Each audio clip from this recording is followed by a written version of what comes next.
Ah, the suburbs. They're so charming, aren't they? Where people might know your name and you can sorta park your car and not have to deal with this crap.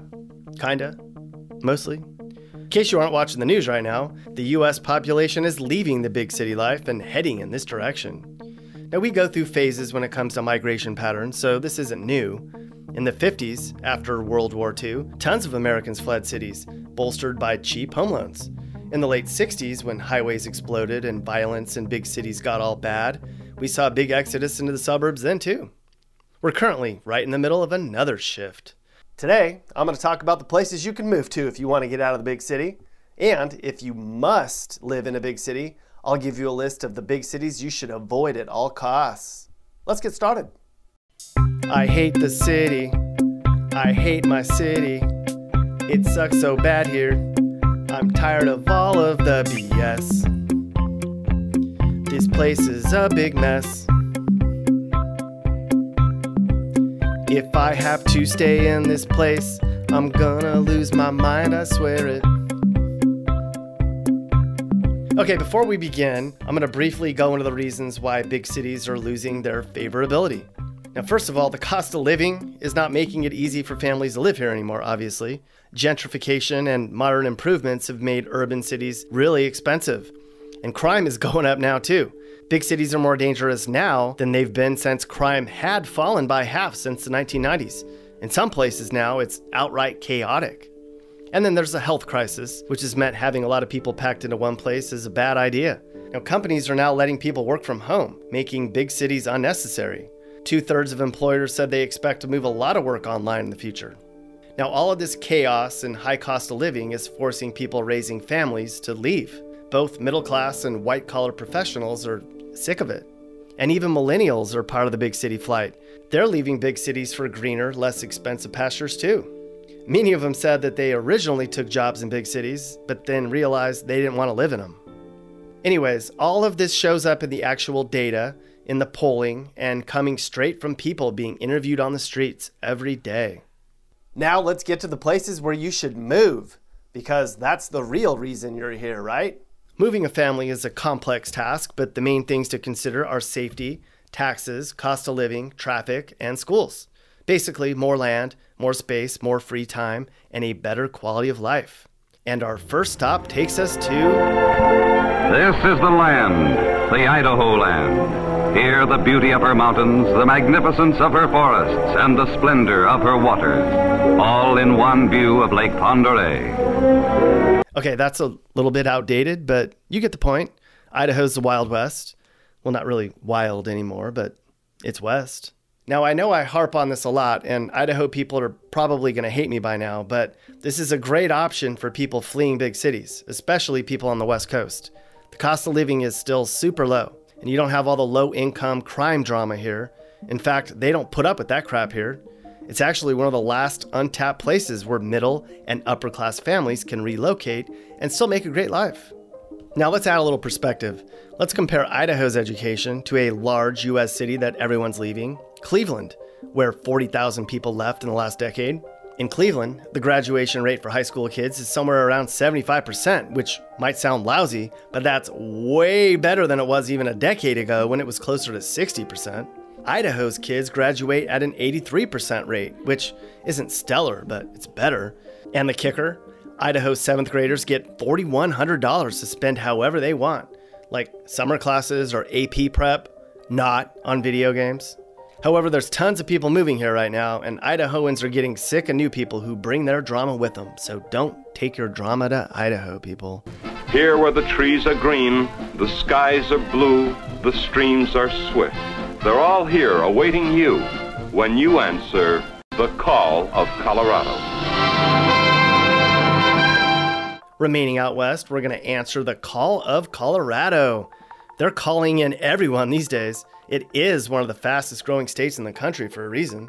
You better get in now, pal, because there's a lot of room, but you're going to be kicking yourself if you wait too much longer because home prices are going up by the minute here. Let's look at taxes. Now, the city of Chicago is one big urban area everyone's leaving. It's actually the city losing the most people of all right now. 250,000 people have fled the Chicago metro area over the last decade, and the line out of town's getting longer and longer. Why? Taxes mostly. The state of Illinois has the nation's worst property taxes. In Cook County, where Chicago is, officials say property taxes average $5,800 a year, though that seems a little low to me. But it's gone up 11% in 1 year alone. In Colorado, your yearly property taxes average about $1,000 a year, which is the third lowest in the nation. Now think about it. Over the course of your 30-year loan, you'd save $120,000 just in property taxes alone, and that is incredible.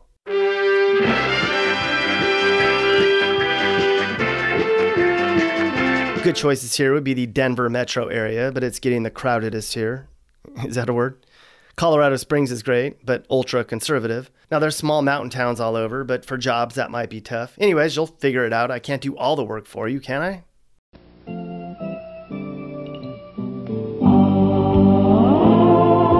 Kansas, linger longer, take some time in this special place of mine. Kansas. Kansas.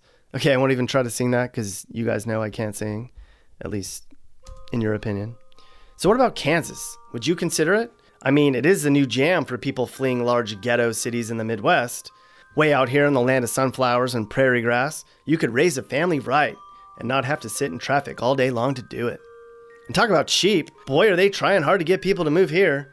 Just a little bit ago, Lincoln, Kansas was giving away free land on a first come, first served basis. And then there's the Choose Topeka program, which offered up to $15,000 for people to move there. I mean, come on, people, free land, just go there. Now, it would be a stretch to expect people from LA to move to Kansas, but follow me here. 100,000 people left LA over the last decade for various reasons you could probably make an educated guess about. Let's compare the two. Now look at this chart. In Kansas, your average lot size is 10,000 square feet. In Los Angeles, it's half that. So in Kansas, you get a huge yard for about a third of the price. And you don't have to listen to fireworks or hear those gunshots every night. Now while we're looking at this thing, the state with the biggest average lot size, Vermont, what the? Look at how much land you get there. 73,000 square feet. Or move to Vermont then, everyone, dang. One thing is sure, you don't have to travel far to see interesting things in Florida. Just hop in the car and travel to something new and something strange. That's an understatement. Funny how that was true then as it is today. Of course, Florida is going to be a place you should consider. It never snows. There's plenty of room. There's plenty of things to do. And there's no personal income tax. If you live in the cities of Baltimore, LA, Chicago, Philadelphia, or New York, you pay the most income taxes of any other large city in the US. You would save a lot of money by leaving your cities that have no control of their populations and moving to Florida. Now, there's too many places to choose from here in Florida, so you kind of just have to find a place that makes sense for your personal preferences, everyone. North Carolina, friendly mountain breezes, North Carolina, with its sandy beaches, wonderland of variety. Coast to mountains, it's great to be. What a catchy song, North Carolina. Now this state's really exploded in population. It's not just the Midwest people who have made North Carolina their new home. This state's also the flavor of the month for people who live in the Northeast, who want to get out of their crummy cities but don't want to make the trek all the way to Florida. That way you can only be a half day's drive from friends and family. Upstate New Yorkers find North Carolina a huge breath of fresh air from their dying cities. People in Buffalo, Syracuse, Rochester, and other cities beyond repair show up here and they're like, this is living. This chart shows the US cities with the longest commute times. And not coincidentally, all of these are also seeing large population declines outside of Atlanta. Average commute times in North Carolina's largest cities are as follows. All those extra minutes saved are more time with the kids, people. In North Carolina, you'll get an extra 30 minutes a day at home. That's extra time you can watch your kids stare at their phones. This entire part of our fine nation, sometimes, is a great place for you to flee if you're looking to get out of your big city relationship. They'll welcome you with open arms as long as you don't bring in your emotional baggage and talk about your ex. A clean break. That's what it takes to thrive up here, pal. This is no man's land where only the hardy survive. However, these three states, Maine, New Hampshire, and Vermont, rank at the absolute top in the big three: education, affordability, and crime. For some perspective, let's look at Detroit, I know, a city that's lost 60,000 people in the last decade and 1.2 million since 1950. That's a lot of people, and it's not slowing down, anyone. In Detroit, you have a 1 in 15 chance of being the victim of a crime, whether that's shot, attacked, or robbed. Now, your chances of being the victim of a violent crime in New Hampshire are 1 in 577. In Vermont, it's 1 in 582. And in Maine, it's 1 in 892. The writing's on the wall, people. You should think about the Northeast. And people in Vermont probably hate me right now. Nebraska is nothing but flyover country. Over 500,000 sandhill cranes might disagree. Nebraska. Honestly, it's not for everyone. No, it's not for everyone. And yes, that's an actual slogan from the state of Nebraska.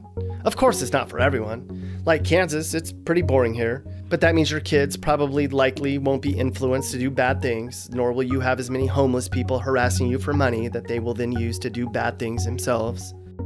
Omaha, as I've stated in other videos, is quickly becoming the new go-to place for hot jobs. The go-getter hard workers who move to this state are being rewarded with decent salaries and friendly smiles. Tons of people are leaving San Francisco, sometimes just across the bay, sometimes far, far away. This place is a mess in so many ways. Good luck booking a moving truck from San Francisco. The wait is like 6 months. Now let's compare the cost of living of San Francisco to anywhere in Nebraska. Your mortgage in San Francisco would be about $4,200, and you'd need to make about $172,000 to live a decent life here.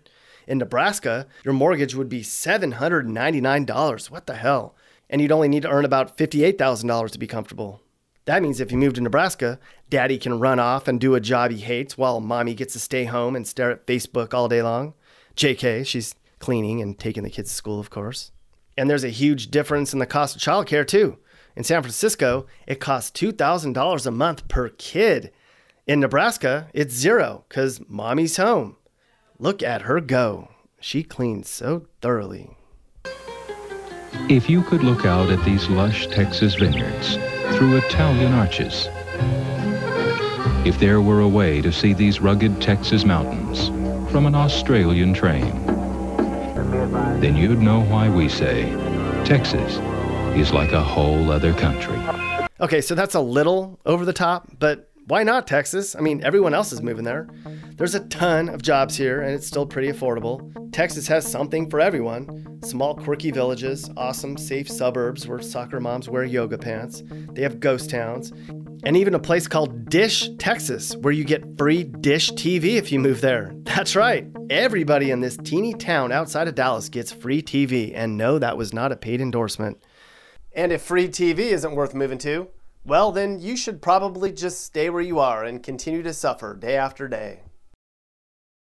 Ooh, rich, attractive people drinking martinis under a cliffside waterfall. Of course, there's golf, beautiful golf courses with cactus on it.